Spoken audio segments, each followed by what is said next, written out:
नमस्कार छात्रों, आज हम हमारी हिंदी की कक्षा में सर्वनाम और सर्वनाम के भेद यह हिंदी का व्याकरण पढ़ने वाले हैं। इसकी पहली कक्षा में भी हमने सर्वनाम पढ़ा है, पर अभी थोड़ी ज़्यादा जानकारी हम सर्वनाम की प्राप्त करेंगे। तो आप देख सकते, मीना एक नृत्यांगना है। मीना नृत्य प्रस्तुत कर रही है। मीना ने नृत्य मीना की माँ से सीखा है। तो इस प्रस्तुत जो यह वाक्य दिए गए हैं, तो इन वाक्यों में मीना मीना यह जो शब्द है यह बार बार आ रहा है, यानी मीना यह शब्द क्या है, संज्ञा है। तो इस प्रकार से मीना एक नृत्यांगना है, वह नृत्य प्रस्तुत कर रही है, उसने नृत्य अपनी माँ से सीखा है। तो इस प्रकार से अगर संज्ञा शब्द हम बार बार इस्तेमाल करते हैं तो पढ़ने के लिए या सुनने के लिए वह अटपटा सा लगता है, लेकिन उसकी जगह पर यहाँ पर वह, उसके बाद उसने, यह शब्द इस्तेमाल किया गया है मीना इस संज्ञा की जगह पे, तो वह कैसे सुनने के लिए और पढ़ने के लिए अच्छा लगता है। तो इस प्रकार से संज्ञा के स्थान पर आने वाले शब्द को सर्वनाम कहते हैं। जैसे मैं, हम, तुम, आप, यह, वह, कोई, कुछ, जो, कौन, सो, तू आदि, यह सारे जो शब्द है तो यह सर्वनाम शब्द है और उन्हें सर्वनाम की तरह हम इस्तेमाल करते हैं। तो सर्वनाम की परिभाषा, जो शब्द संज्ञा के स्थान पर प्रयोग होते हैं तो उन्हें सर्वनाम कहते हैं। जैसे हमने इसके पहले ही देखा कि मीना इस शब्द की जगह पर जिन शब्दों का इस्तेमाल किया गया है तो उन शब्दों को ही क्या कहा जाता है, सर्वनाम। और जैसे सर्वनाम शब्द और आपको यहाँ पर दिए हैं, तुम, वह, हमारा, वे, उसका, उसकी, यहाँ, वहाँ, कहाँ, किधर इत्यादि, यह सारे शब्द जो है तो सर्वनाम शब्द यह है। तो हमने देखा कि सर्वनाम यानी क्या, जो संज्ञा के स्थान पर इस्तेमाल होने वाले शब्द रहते तो उन्हें क्या कहा जाता है, सर्वनाम। अभी सर्वनाम के जो भेद है तो सर्वनाम के 6 भेद होते हैं। पुरुषवाचक सर्वनाम, निश्चयवाचक सर्वनाम, अनिश्चयवाचक सर्वनाम, संबंधवाचक सर्वनाम, प्रश्नवाचक सर्वनाम, निजवाचक सर्वनाम। यह सारे 6 के 6 क्या है कि सर्वनाम के भेद है। और यह जो सर्वनाम के भेद है तो यह सर्वनाम के भेद अभी हम एक एक करके उनकी जानकारी हम प्राप्त करेंगे आगे। पहला हमारा भेद है पुरुषवाचक सर्वनाम। जो सर्वनाम शब्द वक्ता यानी कि बोलने वाले, श्रोता यानी कि सुनने वाले तथा किसी अन्य व्यक्ति यानी कि जिसके बारे में बात या कुछ भी कहा जा रहा है के लिए प्रयोग किए जाए वे पुरुषवाचक सर्वनाम कहलाते हैं। जैसे कि हमने परिभाषा में देखा कि जो सर्वनाम शब्द होते वक्ता, वक्ता यानी क्या कि बोलने वाला, जैसे कि अभी मैं बोल रही हूँ तो मैं क्या हुई, वक्ता। उसके बाद श्रोता, श्रोता यानी क्या कि सुनने वाले, आप लोग क्या कर रहे हैं कि सारे मेरा बोला हुआ सुन रहे हैं तो आप सभी क्या हुए, श्रोता।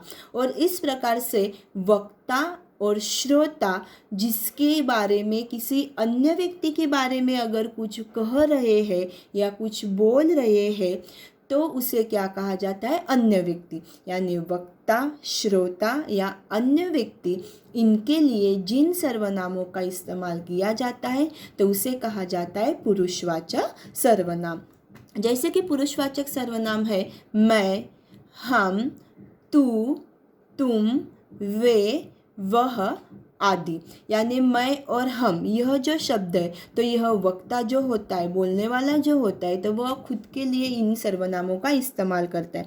उसके बाद तू और तुम, यानी इस प्रकार से जो श्रोता रहता है, जो सुनने वाला रहता है तो इनके लिए इन सर्वनामों का इस्तेमाल किया जाता है। उसके बाद वे और वह, यानी इस प्रकार से वक्ता और श्रोता जब बोलते समय किसी तीसरे के लिए या किसी अन्य के लिए जिन सर्वनामों का इस्तेमाल करते हैं वे और वह, तो यह क्या है कि एक प्रकार से अन्य व्यक्ति होते हैं। तो इस प्रकार से वक्ता, श्रोता और अन्य व्यक्ति, इनके लिए जिन सर्वनामों का इस्तेमाल होता है तो उसे पुरुषवाचक सर्वनाम कहते हैं। पुरुषवाचक सर्वनाम के 3 भेद है। यह जो पुरुषवाचक सर्वनाम है तो इसके भी 3 भेद है। जैसे कि पहला है उत्तम पुरुषवाचक। उत्तम पुरुषवाचक यानी कि वे सर्वनाम जिन्हें बोलने या लिखने वाला अपने लिए प्रयोग करता है। जैसे कि हमने इसके पहले देखा कि जो बोलने वाला होता है वह कौन, वक्ता, या जो लिखने वाला होता है तो यह बोलने वाला लिखने वाला जो होता है तो उनके लिए जिन सर्वनामों का इस्तेमाल होता है तो उन्हें क्या कहा जाता है, उत्तम पुरुषवाचक सर्वनाम। जैसे कि मैं प्रथम आया, तो इस वाक्य में मैं यह शब्द जो है तो यह क्या है कि खुद के लिए इस्तेमाल कर रहा है, जो बोलने वाला है वो, तो यह क्या हुआ, उत्तम पुरुषवाचक सर्वनाम। हम कल सब शिमला जाएंगे, यानी हम, जो बोलने वाला है तो वह बोलने वाला यह सर्वनाम इस्तेमाल कर रहा है, तो हम यह शब्द है यह भी क्या है, उत्तम पुरुषवाचक सर्वनाम।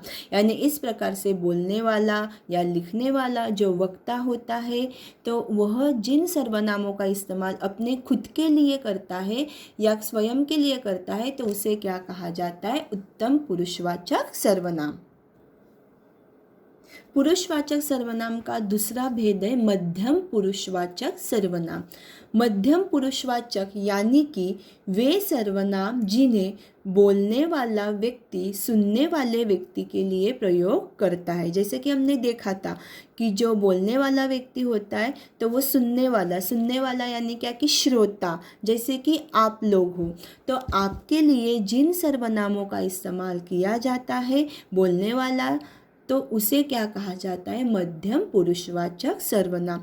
जैसे कि तुम्हारी परीक्षाएं कब शुरू होंगी, यानी इस प्रकार से आपको यहाँ पर जो बोलने वाला है वह क्या कर रहा है कि आपको एक प्रकार से पूछ रहा है, तो यह क्या हुआ, तुम्हारी यह जो शब्द है तो वह क्या होगा कि एक प्रकार से मध्यम पुरुषवाचक सर्वनाम होगा। उसी के बाद अगर प्रश्न चिन्ह है तो यह प्रश्नवाचक में भी आ सकता है, हाँ ना।